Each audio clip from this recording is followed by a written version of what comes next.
Recoiling of gun पे एक और न्यूमेरिकल लेते हैं बेटा। देखो, bullet of mass 50 gram is fired with velocity 50 metre per second. तो बुलेट का मास है, बुलेट की वेलोसिटी है। मास ऑफ गन 5 किलोग्राम दिया है, तो required velocity of gun.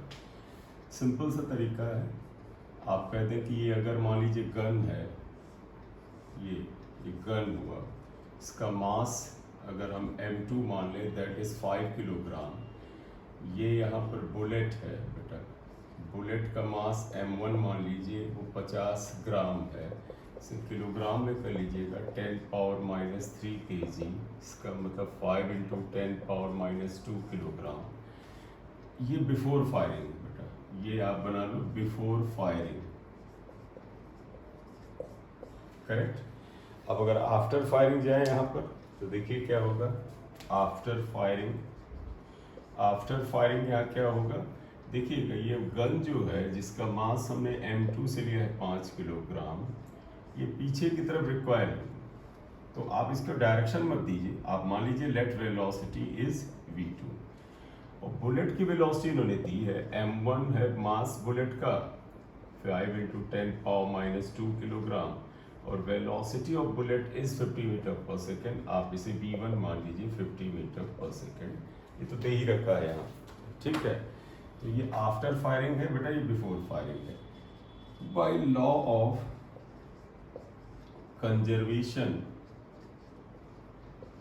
Of linear momentum, linear momentum, ठीक। पहले तो आप यही लिख दीजिए कि मान ले रिक्वायर्ड वेलोसिटी गन की v2 है, let required velocity of gun is v2 है। तो by law of conservation of linear momentum आप देखिए क्या है बेटा, momentum before firing equal to after firing. Before firing momentum क्या है, देखो बेटा ये पूरा का पूरा सिस्टम रेस्ट में था, मतलब गन भी रुकी थी, बुलेट भी, क्योंकि आपने भी हाथ में होल्ड किया हुआ। आफ्टर फायरिंग, तो बिफोर फायरिंग क्या लिखोगे तुमको कि मास ऑफ बुलेट और गन इनटू वेलोसिटी 0 थी, रुका था। आफ्टर फायरिंग देखिएगा m1, इसकी वेलोसिटी v1, आप राइट जिस तरफ बुलेट जा रही है उस डायरेक्शन को हम प्लस ले रहे हैं, प्लस m2 और v2 आएगा, इसका मतलब ये वैल्यू 0 होगी, 0 इक्वल टू m1 कितना है 5 इंटू 10 पावर माइनस 2, v1 कितना है बेटा 50 metre per second into 50 plus m2 है 5 किलोग्राम, देखो m2 है 5 और इसकी वेलोसिटी v2 पता करना। तो अगर हम इसको कैलकुलेट कर लें यहाँ पर, आप आइएगा इस वैल्यू को इधर ले आइएगा, तो 5v2 इक्वल टू बेटा देखिएगा 5 इंटू 5 इंटू 5, इससे ये माइनस कर दिया तो 10 पावर माइनस 1 आया, ये कैंसिल हो गया।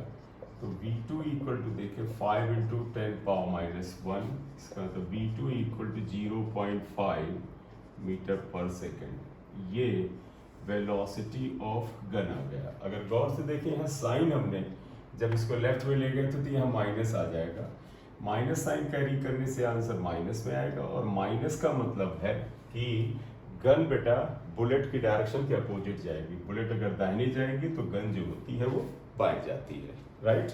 तो ये रिकॉइलिंग ऑफ गन पे एक न्यूमेरिकल क्वेश्चन हुआ। इसके पहले हम लोगों ने एक और क्वेश्चन किया, जाइएगा ये two bodies is of mass 10 kg, दोनों का मास 10 kg है, स्ट्रेट लाइन में जा रहे हैं, वेलोसिटी ऑफ पहला का 20 है, सेकंड का 30 है। तो अगर सेकंड टकराएगा यानी तेज चलने वाली बॉडी पीछे होगी, क्योंकि आप ऐसे लीजिएगा, ये मान लीजिए फर्स्ट बॉडी है, इसका मास m1 है और m1 इक्वल टू 10 किलोग्राम है, ये इसकी वेलोसिटी u1 मान लो 20 है मीटर पर सेकेंड।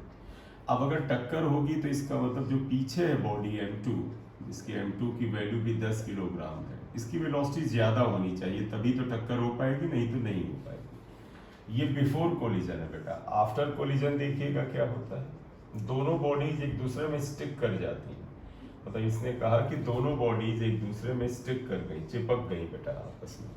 तो ये m2 है, ये m1 है, तो अब मान लें इनकी कंबाइंड वेलोसिटी ये है, हमें ये पता करना है, ये बिफोर कोलिजन था। बट आप देखिएगा टक्कर में होता क्या है, जब दोनों बॉडी टकराती हैं तो कोई एक्सटर्नल फोर्स नहीं आता है। अगर आपके मन में आए कि सर ग्रेविटेशनल फोर्स तो वो तो वर्टिकली काम करता है, तो वैसे ही हॉरिजॉन्टल इनइफेक्टिव हो जाएगा। दूसरा, अगर आपको लगे कि फ्रिक्शन फोर्स, तो नहीं बोला गया, इसका मतलब फ्रिक्शन नहीं है, तो फ्रिक्शन को इग्नोर किया गया है। तो ऐसे में कोई एक्सटर्नल फोर्स नहीं है, तो conservation of linear momentum applicable होगा। तो आप यहाँ पर क्या लिखोगे? Since no external force is applied, hence बेटा law of conservation of linear momentum को शॉर्ट में बेटा लिख रहे हैं, law of conservation of linear momentum, law of conservation of linear momentum is applicable. ये लॉ क्या कहता है? Momentum before collision equal to after collision. Before collision देखो सब एक ही लाइन में है, तो एरो लगाने का कोई मतलब नहीं है। देखो इसका मोमेंटम क्या होगा? m1u1, तो आप लिखोगे m1u1 प्लस इसका क्या होगा? m2u2 इक्वल टू, दोनों बाद में चिपक जाते हैं तो यानी m1 प्लस m2, और टक्कर के बाद वेलोसिटी v निकालना है, ये v अननोन है। m1 की वैल्यू 10 है, u1 था 20, देखो बेटा राइट में है तो प्लस 20, m2 भी 10 है, वेलोसिटी है 30, राइट में है तो प्लस होगा, इक्वल टू 20, सॉरी मास है 10 प्लस 10 इंटू v। टक्कर के बाद की वेलोसिटी हमें फाइंड आउट करनी है, करेक्ट? तो अब आप सिंपल सा कैलकुलेशन कर डालिए, अननोन को साइन नहीं दिया जाता है ना, आंसर जो आएगा हम उससे डिसाइड करेंगे। तो ये 200 हो गया प्लस ये 300 हो गया, ये आपका 20 हो गया v, तो 500 इक्वल टू 20v, ये कैंसिल हो गया, तो v इक्वल टू आप देखिए 50/2 25 मीटर पर सेकेंड आ रहा है। और अगर ये पॉजिटिव में आ रहा है, इसका मतलब है टक्कर के बाद भी ये उसी डायरेक्शन में मूव करेगी जिस डायरेक्शन में ये दोनों टक्कर से पहले मूव कर रही थी। तो this is the velocity after collision. Plus में आना बताता है उसी डायरेक्शन में दोनों बॉडी एक दूसरे में चिपकी हुई, स्टिक की हुई आगे की ओर बढ़ती जाएंगी, correct? Find out average force necessary to stop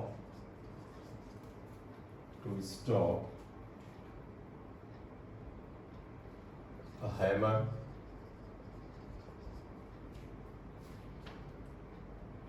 having momentum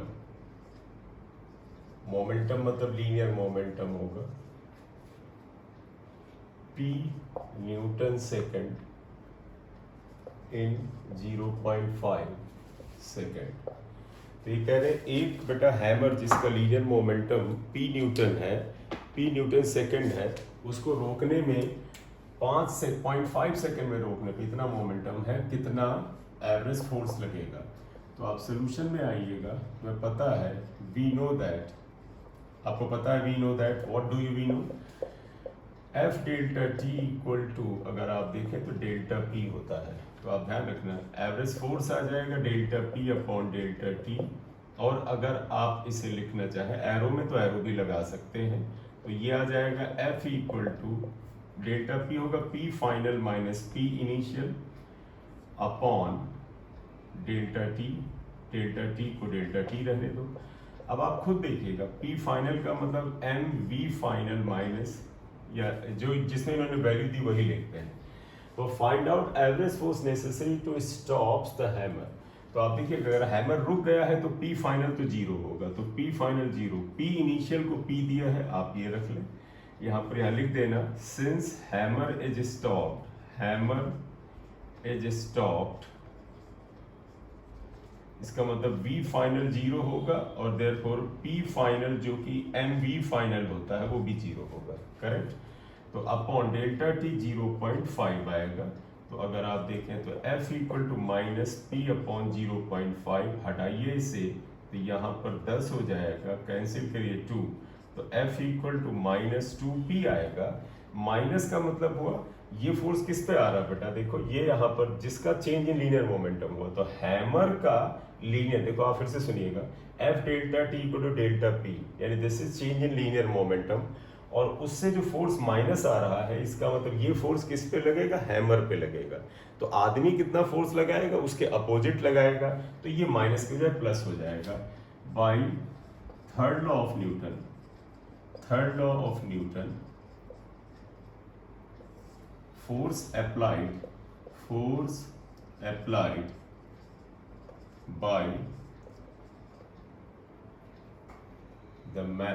by the person to stop, क्योंकि बेटा ऑप्शन में क्या होता है, माइनस में भी सेम आंसर और प्लस में भी होता है, तो आपको अंदाजा होना चाहिए, टू स्टॉप द हैमर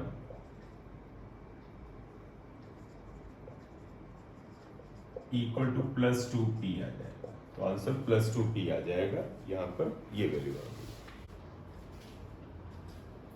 बेटा कंजर्वेशन ऑफ लीनियर मोमेंटम का एक और क्वेश्चन ले रहे हैं, बड़ा इंपॉर्टेंट है बेटा।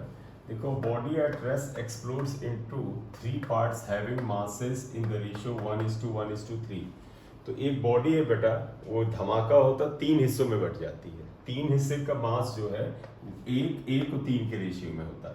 तो पहले तो मेरा तरीका है कि आप इन तीनों को जोड़ लो, 3 और 1 4 1 5, तो यानी कि एक्चुअल मास उसका 5m मान लो। Let mass of body equal to 5m, तो इसका मतलब पहले हिस्से का मास क्या हो गया, देयरफॉर मासेस ऑफ, देखो मासेस ऑफ 3 पार्ट्स जो आ जाएगा वो 1:1:3 था, दैट इज m1 मास हो गया, ये 1 था तो इसका एक हिस्सा यानी m2 जो था बेटा, ये देखो 1 हिस्सा है इसका, तो ये भी m, और ये 3 है तो m3 इक्वल टू 3m आया, तो 3 मास आ गए आपके।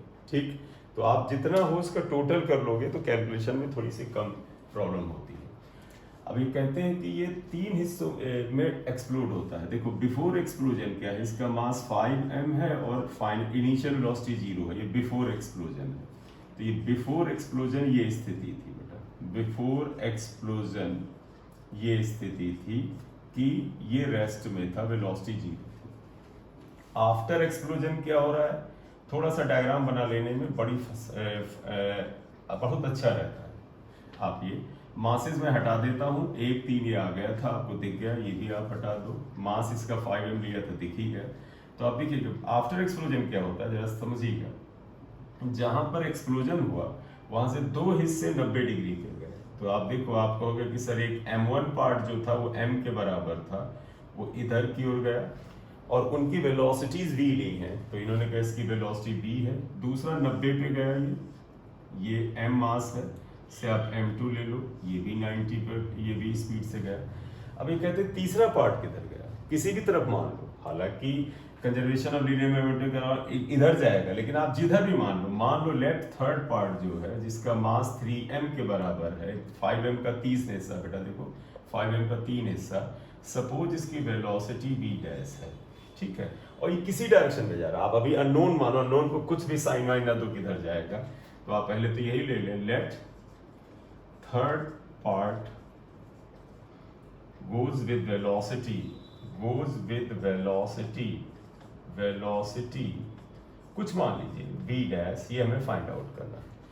तो आप देखिएगा जब एक बॉडी एक्सप्लोड हुई तो उसके इंटरनल जो रिएक्शन थे उनकी वजह से हुई, यानी एक्सटर्नल फोर्स कुछ भी नहीं है, और जब एक्सटर्नल फोर्स कुछ भी नहीं है तो इसका मतलब law of conservation of linear momentum लगा सकते हैं।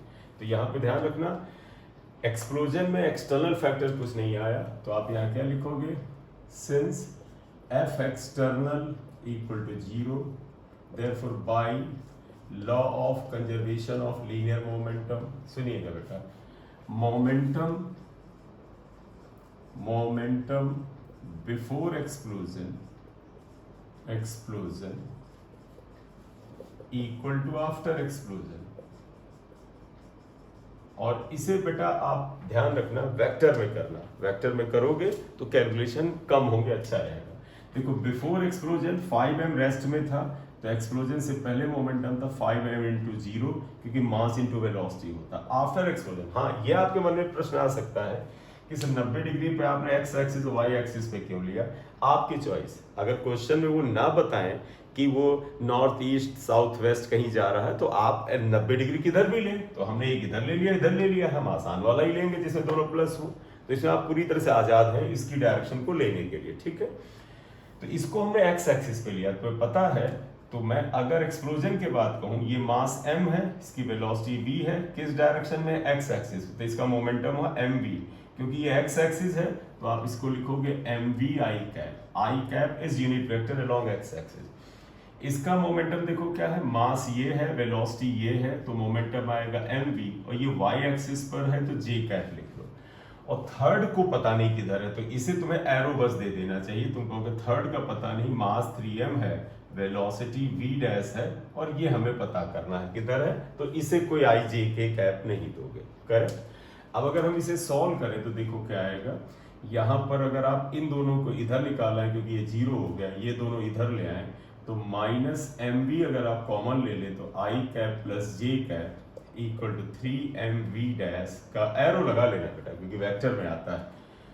m से m कैंसिल हुआ, तो अगर आप देखें तो थर्ड पार्ट का जो वेलोसिटी होगा वो क्या होगा, ये इधर ले आइए तो क्या आएगा, minus v/3 i cap plus j cap, ये वेलोसिटी होगी, ये यहाँ पर वेक्टर फॉर्म में आया।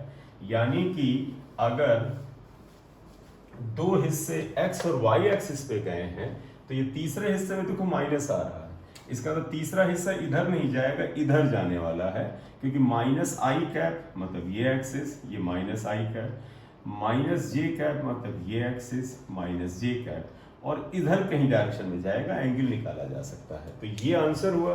अब अगर आप इसका मैग्नीट्यूड निकालना चाहते हैं निकाल सकते हैं। तो एक तो आंसर तो हो गया। मैग्नीट्यूड अगर आपसे पूछे ऑफ बेटा इस वेलोसिटी का, तो तुम्हें v डैश का मैग्नीट्यूड पूछे तो तुम्हें पता v डैश क्या होता है, इसका मैग्नीट्यूड क्या होगा, आपको अच्छे से ध्यान होगा। अंडर रूट स्क्वायर होता है, तो माइनस का स्क्वायर को प्लस आ जाएगा, पूरा लिखना तो आपकी चॉइस, अदरवाइज बताएं क्या है, जो मैग्नीट्यूड होता है अंडर रूट इसका स्क्वायर प्लस इसका स्क्वायर, तो इसका स्क्वायर करोगे तो प्लस हो जाएगा v/3, बाहर निकाल लो। चलो तुम्हारे लिए मैं एक बार ऑन पूरे इसमें कर देता हूँ अंडर रूट। देखो i का क्वेश्चन माइनस v/3 स्क्वायर है, प्लस j का क्वेश्चन भी माइनस v/3 स्क्वायर है, तो देखो स्क्वायर कर दोगे तो प्लस हो जाने वाला है, तो इसलिए इसका जो वेलोसिटी v डैश का मैग्नीट्यूड क्या हो जाएगा, अंडर रूट v/3 का होल स्क्वायर, इसे अगर आप कॉमन ले लो तो 1 + 1 आ जाएगा, यहाँ पर 1 यहाँ 1, और इसको हमने इसीलिए कहा था आप बाहर निकाल लो, v/3 √2 आएगा, तो this is the magnitude of velocity ये आएगा। अब अगर आपको लगे कि सर डायरेक्शन क्या होगा, आप डायरेक्शन में देख ही सकते हैं। देखो i का कोएफिशिएंट b/3 है, j का कोएफिशिएंट b है, तो अब चलो मानते हैं let v dash makes angle theta with x axis, x axis से अगर थीटा बना रहा है तो आप ध्यान रखिएगा tan थीटा कितने के बराबर आएगा, mod of vy upon mod of vx। Mod मतलब सिर्फ बेटा y कंपोनेंट की न्यूमेरिकल वैल्यू ले रहे हैं। देखो y कंपोनेंट j वाला, इसका मॉड होगा v/3, और x कंपोनेंट भी i कैप v/3 मॉड होगा, यानी v/3 अपॉन v/3 कैंसिल करोगे 1 आएगा। तो आप देख सकते हैं थीटा की वैल्यू कितनी आने जा रही है, थीटा की वैल्यू आ रही है 45 डिग्री। तो आप यहाँ से आए तो देखिए इस चीज को यहाँ लाएं, therefore tan theta equal to 1 implies theta is 45 degree, ये 45 डिग्री के बराबर आएगा। यानी एक्सप्लोजन के बाद जो बॉडी है वो 45 डिग्री पर जाएगी। लेकिन अब जरा सा अलर्ट हो जाइएगा, अगर आप इसे नोट कर रहे हैं या कुछ आप स्क्रीनशॉट ले रहे हैं तो ये करिए। आप अभी इसके और अच्छे अच्छे क्वेश्चन कराते हैं, आप प्रैक्टिस करिएगा, बड़े इंपॉर्टेंट है। और आपके सर्किल में जो लोग हों जिनको आवश्यकता हो उनको आप शेयर करिएगा कि वो सब्सक्राइब करें चैनल को, ठीक है। Thank you. एक बार देखिएगा, 45 डिग्री एंगल तो आ गया क्योंकि थीटा इक्वल टू ये आया, लेकिन जरा सा इसे भी ध्यान रखना जरूरी है क्योंकि बड़ा मैथमेटिकल मत बनिए बेटा। कई बार बच्चा कहता माइनस से ही हम ले आए, नहीं बेटा आप बताओ इसका मतलब ये हुआ, जरा यहाँ देखना कि हमने 3m को इधर माना था क्योंकि ये अननोन था, अननोन किधर भी मान लीजिए, लेकिन आंसर बता रहा है कि आई कैप यानी एक्स एक्सिस पर ये माइनस होगा, जे कैप पे भी माइनस होगा क्योंकि देखो जे कैप भी माइनस है और दोनों का कंपोनेंट यानी कोएफिशिएंट सेम है, तो इसका मतलब वास्तव में मास इधर नहीं जाएगा, वो इधर की ओर जाने वाला है और इसकी वेलोसिटी इधर की ओर होगी और एंगल एक्स एक्सिस से 45 होगा यहाँ पर। तो नेगेटिव एक्स एक्सिस से ये एंगल 45 आएगा नेगेटिव क्वाड्रेंट में। अगर यहां से लिया जाए तो बेटा जानते क्या आएगा 180 प्लस 45, तो ये आएगा। तो लेट थीटा मेक्स एंगल, तो आप अगर असली आंसर लिखेंगे तो देखो 45 प्लस 180 है, तो लिखोगे hence angle with plus x axis, क्योंकि आपको इसके हिसाब से बनाना बड़ा जरूरी है, अदरवाइज फिर रटना ही रटना हो जाएगा और रटने से जानते हो आंसर सही नहीं आने वाले। With positive X axis is equal to, तो आप देखो बेटा यहां पर आया तो ये 180 प्लस 45 इक्वल टू 225 डिग्री आता है, ये आता है।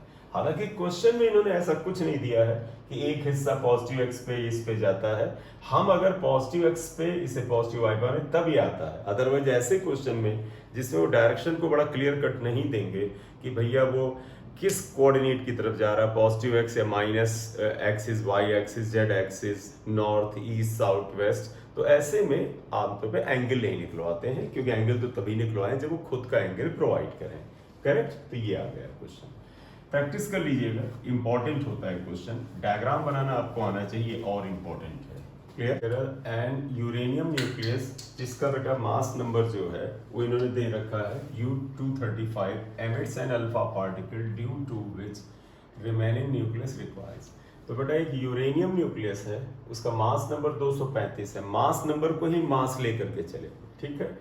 अल्फा पार्टिकल एमिट होता है, तो यूरेनियम न्यूक्लियस से एक अल्फा पार्टिकल निकला, इनका ये मतलब है कि वहां से एक अल्फा पार्टिकल बाहर आता है, ठीक है, आ गया। अब आप देखिएगा, मान लीजिए ये यूरेनियम न्यूक्लियस है और यहाँ से एक अल्फा पार्टिकल बाहर आया, तो अगर इससे अल्फा पार्टिकल बाहर आता है तो जरा देखिएगा, तो ये यूरेनियम 235 है, इसका मतलब इसका मास जो है वो 235 है। बेटा mass number is mass, right. शुरू में रेस्ट में ही रहा होगा, रुका होगा, अब उससे अल्फा पार्टिकल निकला, तो बेटा बिल्कुल वही गन एंड बुलेट वाला हुआ।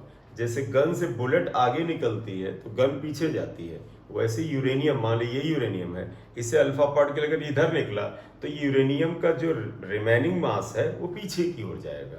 तो उन्होंने पूछा भी है कि an uranium nucleus uranium 235 emits an alpha particle due to which the remaining nucleus requires, बाकी हिस्सा रिक्वायर होता है।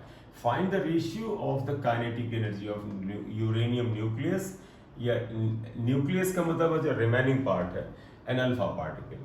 तो ऑब्वियसली बात है बेटा, अगर आपको काइनेटिक एनर्जी का रेशियो चाहिए तो वेलोसिटी चाहिए होगा, उसके लिए law of conservation of linear momentum लगाना पड़ेगा।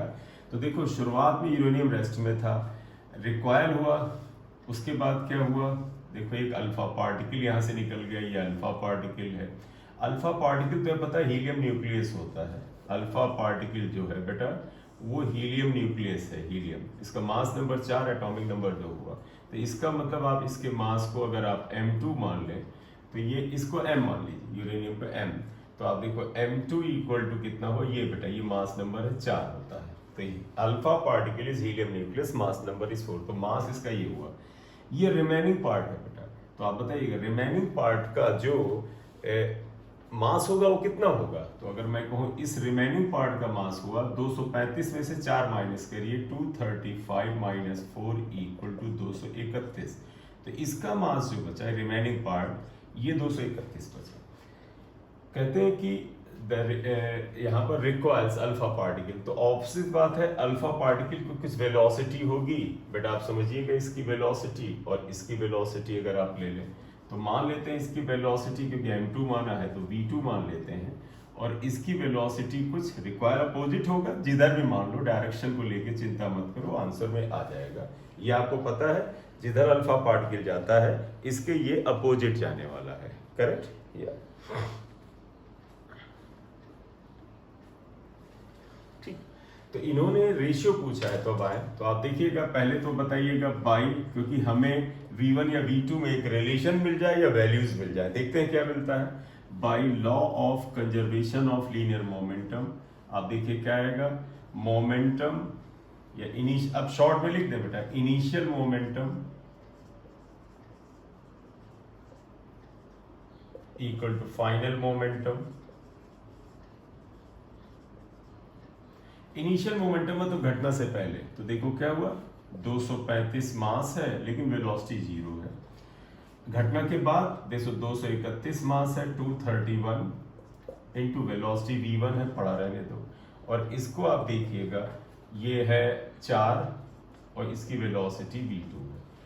साइन वन मत लीजिएगा, आप कहोगे इधर गया, लेना चाहे ले लें लेकिन काइनेटिक एनर्जी में खत्म हो जाता है वो सब। तो ये आ जाएगा 231 v1 प्लस 4 v2। तो अगर आप मान ले तो कह सकते हैं 231 v1 equal to minus 4 v2, फिलहाल पड़ा रहने देते हैं ये, ठीक है। लेकिन इन्होंने पूछा क्या है, इन्होंने कहा है कि जब ये हीलियम न्यूक्लियस से अल्फा पार्टिकल निकल जाए तो ये कुछ वेलोसिटी से रिक्वायर होता है। Find the ratio of kinetic energy of nucleus, ये न्यूक्लियस मानिए, तो ये आप न्यूक्लियस और अल्फा पार्टिकल। तो अब अगर हम इसका रेशियो निकालें तो जरा ये सिंप्लीफाई करिए। काइनेटिक एनर्जी का फार्मूला आपको पता ही है, देखो रेशियो ऑफ काइनेटिक एनर्जी अगर आप लिखें तो देखो K of remaining nucleus, kinetic energy of nucleus, nucleus मतलब remaining nucleus upon kinetic energy of alpha. Kinetic energy half, इसका मास कितना हमने m1 लिया था, वेलोसिटी क्या है v1 स्क्वायर, इसका क्या होगा हाफ, मास हमने m2 लिया, वेलोसिटी v2 स्क्वायर। ये कैंसिल हुआ, m1 देखो 231 है बेटा, तो 231 अपॉन m2 क्या है 4 है, और जरा यहाँ आइएगा v1 बाई v2 का होल स्क्वायर कर सकते हैं। यहाँ से देखो v1 बाई v2 के लिए आप चाहे थोड़ी जगह छोड़ देते, यहाँ सॉल्व करिए। v1 बाई v2 का रेशियो क्या आएगा, v1 अपॉन v2, देखो v1 by v2 equal to 4 upon 231, आपको लगे माइनस है, कैरी कर लो कोई बात नहीं, ये राइट। तो ये आ गया, अगर हम इसको यहाँ रखेंगे तो आपका आंसर आ जाएगा करेक्ट। तो देखिएगा ये काइनेटिक एनर्जी का रेशियो कितना बना, 231 upon 5, this would be equal to minus 4 upon 231, minus 4 upon 231 का होल स्क्वायर, तो 231 इंटू 16 अपॉन 4 इंटू 231 का होल स्क्वायर, ये इससे कैंसिल हुआ, ये इससे कैंसिल हुआ, तो रेशियो ऑफ काइनेटिक एनर्जी 4/231 आया। तो ratio of kinetic energy equal to this, ये आंसर है। देखिए बेटा फिर वही law of conservation of linear momentum पे न्यूमेरिकल ले रहा है। A projectile is fired at angle theta with horizontal with velocity u, at the top of the trajectory it explodes into two parts of equal masses. अगर दो part बोले हैं तो mass आप मान लो let mass equal to 2m, क्योंकि दो इक्वल हिस्से हैं ना, तो एक m और एक m लेने में आसानी होगी, और कोई मतलब नहीं। देखो इन्होंने बोला क्या है, इनका मतलब एक ट्रेजेक्टरी प्रोजेक्टाइल था, आपने इनिशियल वेलोसिटी u से फेंका, ये गया ऐसे पाथ होता है, हाईएस्ट पॉइंट पे एक्सप्लोड हुआ, तो ध्यान रखिएगा यहाँ पर जाके वो एक्सप्लोड हुआ, मास 2m है, और तुम्हें पता हाईएस्ट पॉइंट पर इसकी वेलोसिटी इधर u cos थीटा होती है। आप सभी को पता है हाईएस्ट पॉइंट पर प्रोजेक्टाइल के सिर्फ हॉरिजॉन्टल कंपोनेंट ऑफ वेलोसिटी ये इतना होता है। फिर कहते हैं यहाँ टूटने के बाद एक हिस्सा वर्टिकली अपवर्ड गया, तो एक हिस्सा मास m होगा। क्यों मास m होगा, क्योंकि टू इक्वल पार्ट्स है सेम मास के, ये एक हिस्सा ऊपर जाएगा। One of them moves vertically upward with velocity u cos theta, इसकी भी वेलोसिटी अगर आप टक्कर के बाद v1 मान लें, देखो मास m1 को m माना है v1, तो ये वेलोसिटी v1 इन्होंने दे दिया है, u cos theta ये भी दे दिया है। तो ये पूछ क्या रहे हैं, तो कहते हैं find velocity of the other part. अब आप ध्यान दीजिएगा बेटा, इसका मास 2m था, जब फूटा तो ये दो हिस्सों में टूटा, एक इधर गया, दूसरा पार्ट पता नहीं, तो मान ले सेकेंड पार्ट इधर जाता है, तो मान लीजिए m है मास, इसकी वेलोसिटी m2, मास m2 है, वेलोसिटी हम अगर v2 मान लें, फाइंड आउट करना। तो चलिए एक काम करते हैं, थोड़ा ऐसे लिख लेते हैं। इसकी वेलोसिटी v1 को u cos थीटा दिया है, मान ले सेकेंड मास जो है वो m2 से डिनोटेड है और m है, और इसकी वेलोसिटी को v2 मान लिया है, ये फाइंड आउट करना है, राइट। तो आप देखिए क्या मानोगे, let velocity of second mass is v2, और ये हमें फाइंड आउट करना। देखिएगा, जब कोई चीज जाके खुद ही एक्सप्लोड हो जाएगी तो आप पहले ये एंगल बनाना चाहे बना ले, इसका ये component ux equal to u cos theta, इसकी जरूरत नहीं, हमने यहाँ लगा लिया। जब कोई चीज खुद ही एक्सप्लोड होगा, इसका मतलब एक्सटर्नल फोर्स कुछ नहीं है, तो आप लिखोगे सिंस एक्सटर्नल फोर्स 0 है, तो therefore by law of conservation of linear momentum, short में लिखते हैं बेटा, ध्यान रखना, law of conservation of linear momentum. देखो, momentum initial equal to momentum final. Initial मतलब एक्सप्लोजन से पहले, एक्सप्लोजन से पहले ये स्थिति है बेटा। देखो, मास इतना है, वेलोसिटी ये है, तो अगर मोमेंटम एक्सप्लोजन से पहले ले तो 2m इंटू, मैं ऐसा करता हूँ आई कैप जे कैप में कर लेता हूँ, ये x एक्सिस, ये y एक्सिस। तो ये किस एक्सिस पर है बेटा, इसे x एक्सिस अगर माने तो आप लिख सकते हो u cos theta i cap. Clear. Final ये है, एक बेटा वर्टिकली अपवर्ड गया है और इस डायरेक्शन को मैं y एक्सिस ले रहा हूं, तो इसका मोमेंटम क्या हो, देखो m into you cos theta, तो आप इसका मोमेंटम पाओगे m into you cos theta, और बेटा अगर हमने इसको y एक्सिस लिया है तो j कैप लिख सकते हैं। आपको थर्ड जो सेकेंड पार्ट है, इसका मास m है और इसकी वेलोसिटी v2 है। ये आप नहीं जान सकते बेटा कि x एक्सिस पे जा रहा, y एक्सिस पे जा रहा, z पे जा रहा, कहीं बीच से जा रहा, तो इस पे सिर्फ एरो दिया जाता है। तो v2 अननोन है, देखो हमने मान velocity of second part v2, सिर्फ एरो दोगे ये। अब आप v2 अगर निकालना चाहें तो देखो m यहाँ भी है, यहाँ भी है, यहाँ है, कॉमन लेके कैंसिल कर दीजिए, तो आप देखो ये क्या आएगा, 2u cos theta i cap, और ये इधर आ जाएगा। तो आपको मैं अगर लिखूं v2 इक्वल टू, देखो ये v2 इक्वल टू क्या आएगा, ये इसको इधर ले आए तो आएगा 2u cos theta i cap minus u cos theta j cap. ये आंसर हो गया। लेकिन ऐसे केस में क्योंकि डायरेक्शन तो दिया नहीं है, तो इसमें आपसे अक्सर मैग्नीट्यूड पूछते हैं। डायरेक्शन नहीं दिया ना बेटा कि इसे x माने या y माने, ऐसा कुछ नहीं दिया है। i कैप j कैप हमने और आपने लिया है, तो इसलिए ये क्या कहते हैं कि आप ऐसा करो कि मैग्नीट्यूड निकाल दो। तो हम मैग्नीट्यूड अगर निकालें, आप बताइएगा किसी वेक्टर का मैग्नीट्यूड क्या आता है, i के कोएफिशिएंट का स्क्वायर प्लस j के कोएफिशिएंट का स्क्वायर। तो magnitude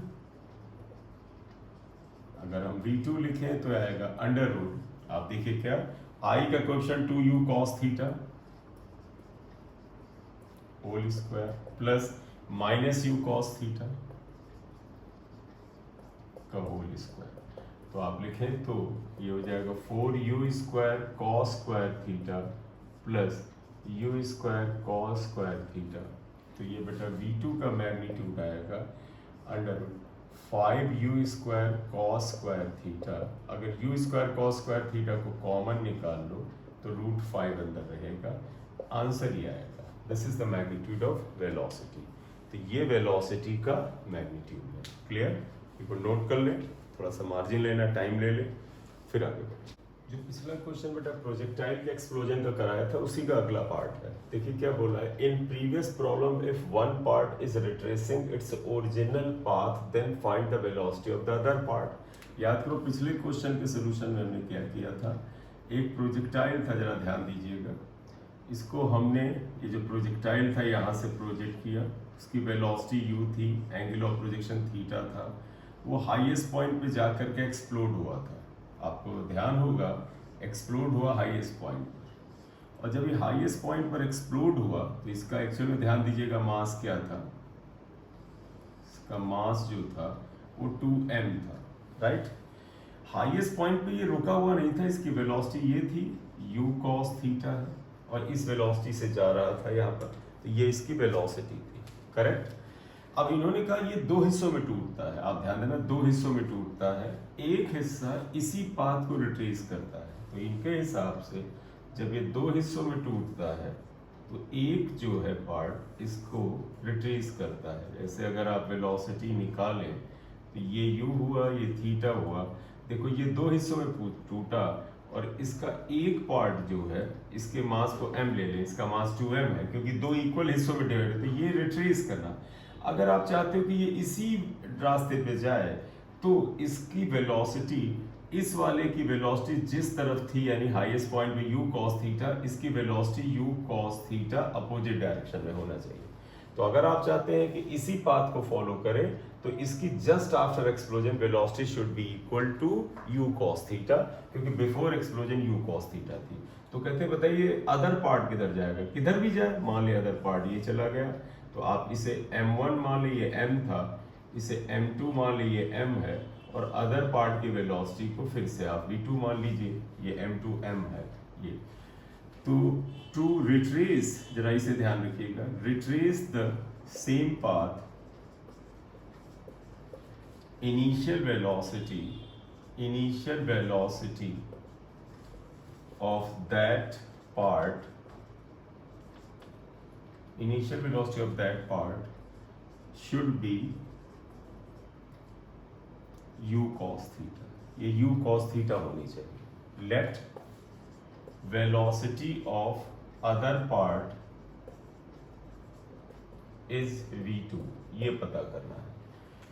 by law of conservation of linear momentum आपको पता है P initial equal to P final. P initial क्या है, सब एरो में होता है बेटा, वेक्टर क्वांटिटीज में ही लेते हैं यहाँ पर, वो आप हमेशा ध्यान रखिएगा। P इनिशियल क्या है, देखो इनिशियल ये है बेटा, इसका मास इतना था और हाईएस्ट पॉइंट पे वेलोसिटी ये थी, तो 2m into u cos theta था। आप इसे x एक्सिस मानते हैं तो i कैप लिख लीजिएगा। आफ्टर एक्सप्लोजन क्या हुआ, एक पार्ट उसी पाथ पे चला तो इसकी वेलोसिटी ये हो गई, तो देखो इसका मास क्या है m u cos थीटा और इसे माइनस i कैप है, राइट। सेकेंड पार्ट की वेलोसिटी पूछा है तो आप उसे ले लो m v2। m बेटा इसका मास है, वेलोसिटी v2 अननोन है, ये आप रखेंगे। देखो m यहाँ पे भी है, राइट हैंड साइड में दोनों में है, कॉमन लेके कैंसिल कर दें, ये आएगा। तो आप देखिएगा क्या आंसर आता है अगर ये सेम पाथ को रिट्रेस करता है। तो अगर आप देखें तो क्या आएगा, आप देखिएगा 2u cos theta i cap, 2u cos theta i cap. आप u cos theta minus i cap को इधर ले आए तो ये हो जाएगा u cos theta i cap equal to v2 हो जाएगा, v2। तो अगर आपसे पूछा जाए v2 क्या है तो आप देखो u cos थीटा कॉमन ले लो, 2i cap plus i cap यानी 3i कैप आ जाएगा, सीधे जोड़ लेते हैं। देखो v2 इक्वल टू क्या हो जाएगा, u cos theta i, u cos theta, तो 2 और u क्या 3u cos theta i cap होगा, ये वेलोसिटी हुआ, यही आंसर हो गया। अगर मैग्नीट्यूड पूछें, मैग्नीट्यूड तो ये v2 equal to under root, आप इसको इसका देखो i के कोएफिशिएंट का स्क्वायर करें तो 3u cos थीटा का होल स्क्वायर, अंडर रूट से बाहर निकालोगे 3u cos थीटा, तो मैग्नीट्यूड निकाला, मैग्नीट्यूड नहीं है, क्यों, आई कैप का कोएफिशिएंट ही मैग्नीट्यूड हुआ, ये आएगा। डायरेक्शन साफ साफ बता रहा है कि थर्ड पार्ट जो है, सॉरी सेकंड पार्ट जो है वो पॉजिटिव एक्स एक्सिस यानी ये इधर की ओर जाएगा। देखो बेटा आई कैप के आने का मतलब ये जो सेकंड पार्ट है ये इधर कहीं नहीं जाएगा, बल्कि सेकंड पार्ट जो जिसका मास m हो वो इस तरफ जाएगा, velocity v2 equal to 3u cos theta होगी। क्लियर। तो एक बड़ा इंपॉर्टेंट सवाल है, आप इसे करें यहाँ पर करें। चलो अब हम यहाँ पर आते हैं अगले में, कैन बेटा इन क्वेश्चन में ठहर के करना, आराम से, कोई हौच पौच हड़बड़ी नहीं होनी चाहिए। और law of conservation of linear momentum बेटा वर्क फॉर इन, इसमें फिर आएगा तो इसको जितना समझोगे उतना फायदा है। Law of conservation of linear momentum का रोटेशन में भी आवश्यकता पड़ेगी, और सवाल तो लगभग पक्का ही आता है हर साल यहाँ से, हर तरह के कॉम्पिटिटिव एग्जाम। तो अगर गौर से देखें तो ये वास्तव में देखें तो ये एक तरह से प्रोजेक्टाइल का ही क्वेश्चन है, क्योंकि इन्होंने जब कैनन से a cannon ball is fired with the velocity of this at an angle of 60 degree with horizontal, तो आपने जब कैनन बॉल को देखो, कैनन मतलब एक तोप है बेटा, यहाँ से आपने फायर बॉल को, कैनन बॉल इज फायर्ड, तो आपने फायर किया, ये हाईएस्ट पॉइंट पे गई और कुछ हिस्सों में बट गई। तो आप देखिएगा ये फायरिंग के लिए ना दिखाऊं, मैं सीधे ऐसे दिखा दूं कि जो आपने फायर किया बॉल को, ये इसकी वेलोसिटी क्या थी, वेलोसिटी u इक्वल टू बेटा आप देखिएगा 200 मीटर पर सेकेंड है, और एंगल इन्होंने थीटा 60 डिग्री ले रखा है, 60 डिग्री, और ये जाती है और हाईएस्ट पॉइंट पे एक्सप्लोड होती है। तो अब एक चीज ध्यान देना, इन्होंने at the highest point it of its flight it explodes into 3 equal part, 3 equal हिस्सों में गया। तो इसका मतलब जब 3 इक्वल हिस्से हैं उनके मास m m m 3 मान लो, तो टोटल मास 3m शुरू में ही मान लो आप। तो आप देखो u इक्वल टू 200 है, तो अगर आप मान लें कि इसका मास 3m है, तो देखो इसका मास 3m था। आप सभी को पता है हाईएस्ट पॉइंट पे एक्सप्लोड हुई, तो आप पहले ये पता करो यहाँ वेलोसिटी क्या है। तो पता है इसकी वेलोसिटी u cos थीटा होती है, क्योंकि प्रोजेक्टाइल का हाईएस्ट पॉइंट पे वेलोसिटी u cos थीटा है, करेक्ट। अब इन्होंने कहा ये 3 हिस्सों में बट गया, ये 3 हिस्सों में गया, 3 इक्वल 1 गोज वर्टिकली अपवर्ड। इसका एक हिस्सा बेटा ध्यान रखना 3m मास है, इसकी वेलोसिटी ये है, इसका एक मास जो हुआ इसे अगर आप m1 लो, ये m है, ये वर्टिकली अपवर्ड गया, और इसकी वेलोसिटी को 100 लिया गया है, right. vertically upwards with velocity 100 meter per second, second one falling vertically downwards, दूसरा नीचे की ओर फॉल हो रहा है, ये इसका मास m2 ले लो, ये नीचे की ओर जा रहा है और इसकी भी वेलोसिटी 100 मीटर पर सेकेंड। कहते हैं थर्ड किधर जाएगा, किधर भी मान ले बेटा आपकी चॉइस, मान लो थर्ड इधर गया और इसे m3 ले लेते हैं, ये m के बराबर है, इसकी वेलोसिटी v3 है, ये हमें फाइंड आउट करना है। तो वही ले रहे हैं, late velocity of third part is v3 है, ठीक है।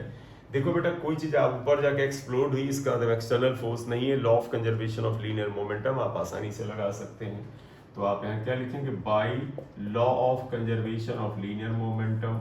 समझिएगा बेटा, momentum initial equal to momentum final. Initial का मतलब बेटा बिफोर एक्सप्लोजन। तो देखो बिफोर एक्सप्लोजन क्या है, बिफोर एक्सप्लोजन बेटा ये स्थिति है, मास 3m है, वेलोसिटी ये है, इसे x एक्सिस मानेंगे, इसे y एक्सिस मान के बात करें। तो देखो आएगा 3m मास है, वेलोसिटी u cos थीटा है, और x एक्सिस पर है i कैप है, ये बेटा बिफोर है। आफ्टर देखिए एक ऊपर गया, तो देखो मास ये है, वेलोसिटी ये है, तो m इंटू 100 आ गया मोमेंटम, और ये y एक्सिस पर है तो j कैप ले लो।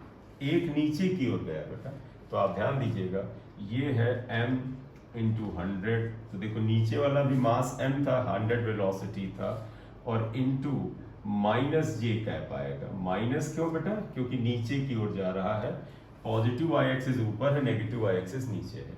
गौर से देखो ये कैंसिल हो जाएंगे। तो तीसरे का क्या है, m इंटू v3 है, पता करना है। ये दोनों तो कैंसिल हो गए, क्यों, क्योंकि अगर आप गौर से देखें ये क्या आया था, प्लस m इंटू 100 और ये माइनस j कैप था, माइनस माइनस से कैंसिल हो गया।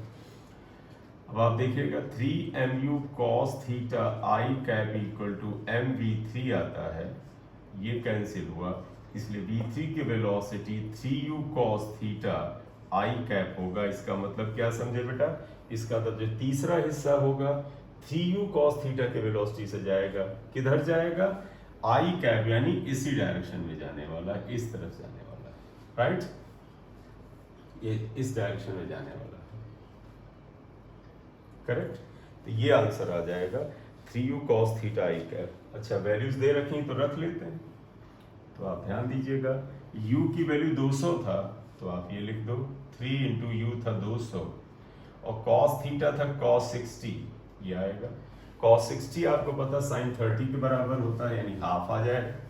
तो आप इसके कैलकुलेशन को यहाँ ले आए, तो v3 इक्वल टू हो जाएगा, आप देखिएगा 600, cos 60 बेटा हाफ आ जाएगा, आई कैप कैरी कर लो, हाफ कैंसिल हुआ, 300 आया आई कैप, इसलिए velocity will be equal to 300 I cap, यानी v3 equal to 300 metre per second along, I cap का मतलब है पॉजिटिव एक्स एक्सिस, क्लियर, ये आंसर आता है।